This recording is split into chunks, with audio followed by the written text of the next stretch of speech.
Hello friends, welcome to Fab Flavors with me Nobonita. Today I am going to show you a very refreshing, flavorful and restaurant style recipe, Sofia Paneer Tikka. The prime ingredient is fennel powder, which is very aromatic.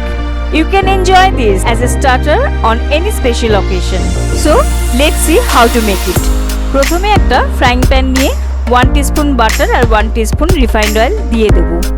একটু গরম হয়ে এলে 2 teaspoon বেসন একটা ছাঁকনিতে নিয়ে ছেঁকে নেব। মাঝে মাঝে একটা স্পুন দিয়ে বেসনটাকে নাড়িয়ে ডালাগুলোকে ভেঙে নেব। এবারে ফাইন বেসনটাকে বাটার আর তেলের সাথে রোস্ট করে নেব। ভাজতে ভাজতে বেসনের সুন্দর একটা গন্ধ বেরোবে, তখন রোস্টেড বেসনটা একটা মিক্সিং বোলে নামিয়ে নেব। এতে 1/4 টিস্পুন হলুদ গুঁড়ো, স্বাদ অনুযায়ী নুন, half teaspoon white pepper powder, 1 teaspoon ginger garlic paste, 1 teaspoon মৌরি powder, 1 teaspoon lemon juice, 4 tablespoon fresh cream,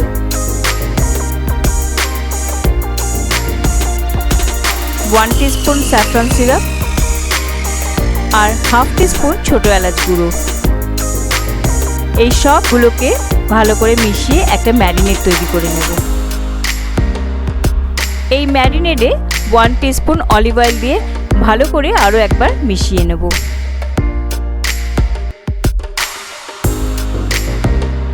মেশানো হয়ে গেলে কিউব করে কেটে নেওয়া পনিরগুলোকে মিক্সারের মধ্যে দিয়ে দেব।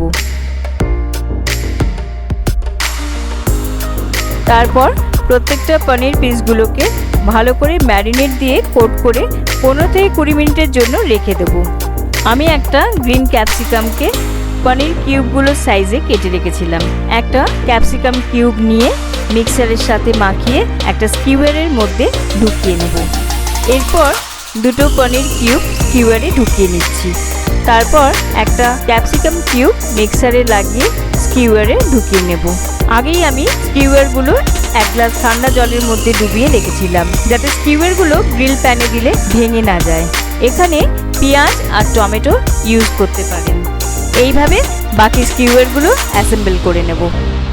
লো ফ্লেমে একটা গ্রিলিং প্যানে 2 টিস্পুন অলিভ অয়েল দিয়ে ব্রাশ করে নেব। তারপর খুব সাবধানে একটা একটা স্কিউয়ার নিয়ে গ্রিলিং প্যানে রেখে দেব আর ওপর দিয়ে কিছুটা অলিভ অয়েল ড্রিজল করে দেব, যাতে ভালো করে গ্রিল হয়। ক্যাপসিকামগুলো পনিরের সাইজে কিউব করতে হবে।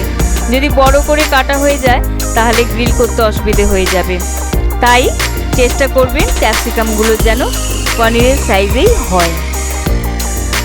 এইভাবে পনিরগুলো ঘুরিয়ে ঘুরিয়ে চারদিক ভালো করে ফ্রাই করে নিতে হবে আর মাঝে মাঝে একটু করে অলিভ অয়েল ড্রিজল করতে হবে। গ্রিল করা হয়ে গেলে একটা প্লেটে নামিয়ে রেখে নেব। এইভাবেই বাকিগুলোকে তৈরি করে নেব। তৈরি হয়ে গেল আমাদের সফিয়া পানির টিক্কা। আমার এই রেসিপিটা অবশ্যই বাড়িতে বানাবেন আর আপনাদের কেমন লাগলো আমাকে কমেন্ট বক্সে লিখে জানাবেন। লাইক ও শেয়ার করতে ভুলবেন না। আমার নতুন বন্ধুরা আমার চ্যানেলটাকে সাবস্ক্রাইব করবেন ও বেল আইকনটা প্রেস করতে ভুলবেন না, যাতে আমার নতুন ভিডিও আপনাদের কাছে সবার আগে পৌঁছে যায়। Stay tune with us.